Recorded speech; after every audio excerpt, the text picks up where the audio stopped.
Week 5 of Friday Night Football. And it just may be the game of the year in Oklahoma. Number 1 and number 2 take the field, Union and Owasso. Bill Blankenship, the man that built the Redskins football dynasty, now stares at his former team from the other side of the field as the Rams head coach. Both teams undefeated, but only one can walk away with a victory. Will it be Union or will it be Owasso? This is Friday Night Live. Welcome into Friday Night Live, everybody. What a Friday night this has been. Yeah, Owasso Union, our game of the week, maybe the game of the year. It's lived up to all the hype. It is still living up to all the hype. Before we get to the highlights, though, got to mention the big news out of OKC today. Russell Westbrook signing that 5-year, $205 million extension with the Thunder. OKC keeps the NBA's reigning MVP for another half decade. Thanks so much for all the ulcers you gave us, Westbrook. You could have signed July 5th. We can't even put into words how big that signing is. Much more on it all weekend. But first, how about this, Al? Number 1 versus number 2 and a homecoming. Yep. All right, let's go to where Bill Blankenship back at Union Tuttle Stadium, Owasso and Union. I think Owasso is just as good as Union coming into this game, and right now we can say that they're proving it. All right, first touchdown of the ball game, it is Owasso taking the lead, and Will Keeney goes deep and finds his receiver for a touchdown, and Owasso has the lead. They led it at 7-0. Couple of missed extra points, though, in this ball game. There you see C.J. Moore making a nice play, and Union would score right after that reception. He thought he was in, but he did not. He went out at the 1. All right, here's an interception by Owasso. They bring it back for a touchdown, and so from there, Owasso has the lead right back thanks to Hayden Springs, brings it back all the way.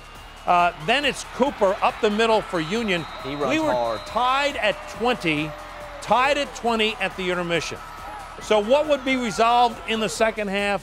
Well, let's show you. Yeah. Okay. Here is Union taking, well, actually, they thought they were going to take the lead, but they fumble.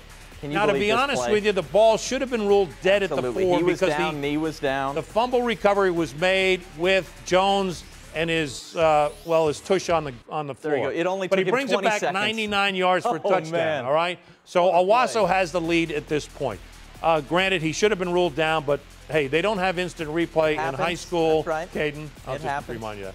All right, here's a pass, touchdown. Union takes the lead right back. They tie it. Well, they thought they tied it up here, but they missed the extra point. Right. Usually reliable kicker who can kick a 60-yard field goal misses an extra point. So it's 27-26. But then Union takes the lead. Thompson goes to the end zone. This catch. It is a great catch. Avery Alverson. And he makes the play, and now Union has the lead. They went for 2, so it's 34-27 with 13 seconds to go. Keeney, well, we thought maybe he'd run it in, but he finds Alverson instead for the touchdown, and like that, we're tied at 34. We go to overtime. First overtime, both teams score, and so at this point it's 41-41. And you see here overtime. The last we checked, 41-40. I mean, Al, this is as good as high school football can be. I mean, maybe it's not 2000 Union jinx, but it's awfully close. I mean, clearly the two best teams in the state so far, just going toe-to-toe. Kids making huge plays, offense, defense. Well, you remember the story I told you, the Jenks Union game when I was out at Live doing that game. 2000, the Kewan Jones game. Jones game. They came to me 6 different times, and I had 6 different scores for them. We might just have, we might have a replay of that tonight. Like we'll see what happens. All right, Green Country's other heavyweights, Jinx and Broken Arrow, going head-to-head tonight. Come playoff time, this one could be very important for seeding. Gorgeous night at Tiger Stadium. Of course, Alan Trimble and David Alexander know each other well. Opening drive for the Tigers is where we're going to pick it up. It's going swimmingly. Until this, Noah Cortez fumbling into the end zone. Noah Strong of Jinx jumping on top, and the boys of Troy are going to pay this thing off.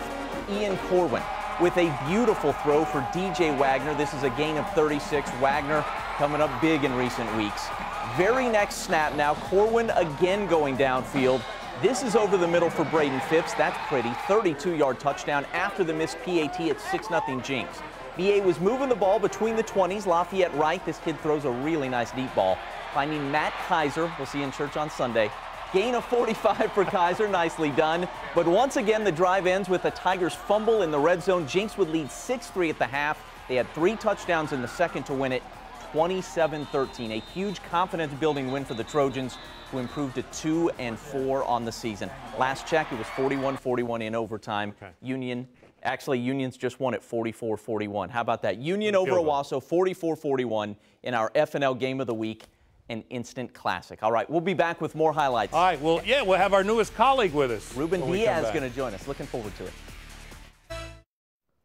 Welcome back into Friday Night Live, everybody. You probably know this guy, the newest addition to the Channel 2 sports team, Ruben Diaz. Welcome. It's good to have you. If you know him, if you know his work from another TV station here in town. Back in the day. You know that he loves high school sports, so we're fired up about having you here on Friday Night Live. I had gotten used to having my Fridays, and now I think I'm about to be giving them right back up. You're giving them up welcome back to television, bro. Let's get going. Might as well. Let's just roll right into this bad boy and see what happens. So I get Bigsby Muskogee? That's you, buddy. Let me have Bigsby Muskogee. All right, Ruffers wasting absolutely no time getting things rolling here. Jimmy Coleman returning the opening kickoff nearly 100 yards all the way down. Check out the moves right here. One more. Give me one more move, Jimmy. Give me one more. Oh, almost a block there. Jimmy's got one There he more. is, all the way down to the 3, but balance is the key to success. Jimmy, you got to stay on them feet, buddy. Goes down at the 3. Bigsby, though, makes up for it. Their defense comes up big. Colton Tafoya with the interception. That ends up leading to this touchdown. The Spartans get on the board first. Stanton King connects with Brennan Presley for the touchdown. Last score we had on this one was, do we have final score? Wins it. Bigsby wins it 38-23. Spartans. All right, let's go Booker T. Washington homecoming. You mentioned it earlier in the newscast. This one was Thomas Grayson dancing into the end zone. Booker T up 14-0 at this point. Same score just a little bit later. Chris Jones finds a seam and takes that bad boy the rest of the way. He doesn't need any help once he finds some daylight. Booker T all over this one. They win this one easy, 63-0 over my buddy, head coach over at Sapulpa. All right, we're celebrating 100 years of football in Pryor. The Tigers, known as the Coyotes tonight, hosting Bishop Kelly. Coyotes on the board with this touchdown run by Matthew Dale. Cuts the Comets lead to 14-6. You're liking it tonight. The Kelly defense standing tall. Bryce Alonso, Montel Cozart on the sack. I'm from New Mexico. I know Coyotes. I like Coyotes. Kelly wins 37-21. They improved to 4-1 on the year. Big Al, what you got? All right, here's a gal who takes her patriotism to a new level. Red, white, and blue lips and teeth. Ulaga at Catoosa tonight on the very first drive. The Mustangs had no problems running through the Catoosa defense. 4 running plays, 80 yards, touchdown. Then Catoosa stiffens, and then despite its smaller size, gets even with the help of this long run for Zachary Beaucamp down to the 1. Catoosa would tie the game 2 plays later. The extra effort winds up costing the driving Mustangs in the next possession. In the second quarter, here's a nice gain, but the fumble recovered by Dalton Robertson, so Catoosa stops that drive. Then Ulaga finally breaks the tie through the air. The catch, Ulaga would take it the rest of the way on the ground. Final score, Ulaga holds on 28-20 at Catoosa tonight. Good ball game there. Undefeated Berry Hill hosting Dewey tonight. Second half, the Chiefs are marching. Cody Ross, the out pattern for Josh Sharp. We've got first down yardage here. Ross would cap the drive with an 18-yard touchdown run, and Berry Hill rolls again. They improved to 5-0 on the year. You see the score 45-0. And congratulations to Dale Condit and the Wagner Bulldogs. They beat Miami tonight 55-14, make it 42 straight wins. That ties the Oklahoma State record set by Ada years ago. The Bulldogs go for 43 and a new record next week against McLean.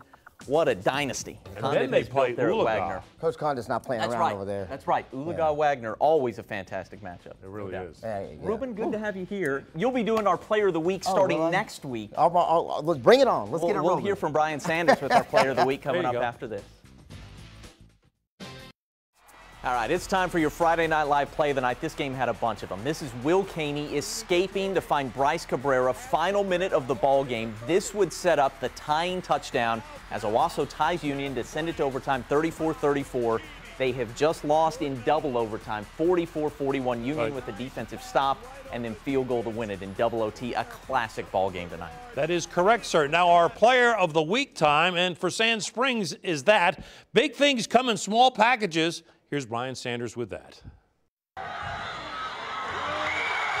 Sand Springs running back Peyton Scott might be the shortest guy on the field. and he's banking on the fact that you won't see him coming. I like to run over guys. They don't think 5'5", 180 is gonna come on, come straight down on them. They think they're gonna run, I'm gonna run past them. So it's kind of fun to get a little reaction. The Sandites senior workhorse racked up a whopping 358 yards and 4 touchdowns last week in a win over rival Sapulpa, feeding off the inspiration of NFL stars like him. The Eagles' Darren Sproles and former Jaguars running back Maurice Jones-Drew are two who built a reputation as little guys who pack a big punch. Maurice Jones-Drew is one of my favorite guys to watch, back in the day. So, I pay attention to him because it gives me some hope. Peyton considers himself a student of the game, not only overpowering but outsmarting other players. And he could see himself coming back one day to, well, run things. I want to be a football coach, and every day, I get to come here and learn. Right now, his goal is to set the school records for yards and touchdowns in a season. And 4 games in, he's over halfway there. But, that's for myself. As a team, make the playoffs first, obviously, then state championship. When all is said and done, maybe Peyton and his team will be the last ones standing. Brian Sanders, 2 Works for You.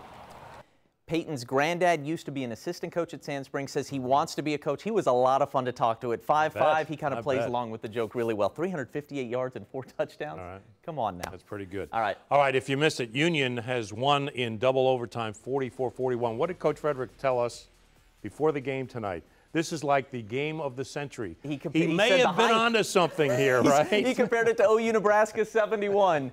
It was awfully good. All right, we're back to wrap up Friday Night Live after this. Happy birthday, Kevin Durant. Oh, yeah. On this day, Russell Westbrook signs a 5-year extension with the Thunder. Tip of the cap to Sam Presti for making this thing happen. Do you really believe that Westbrook sent Durant birthday cupcakes? You really believe that? Didn't, but this is even better than that. This is huge, and as we said, happy really birthday can't even to put us. into words. Happy birthday to all of us. Second best team in the NBA right now with these 3 guys. I want to see what Patterson and Adams I do agree. See you, everybody.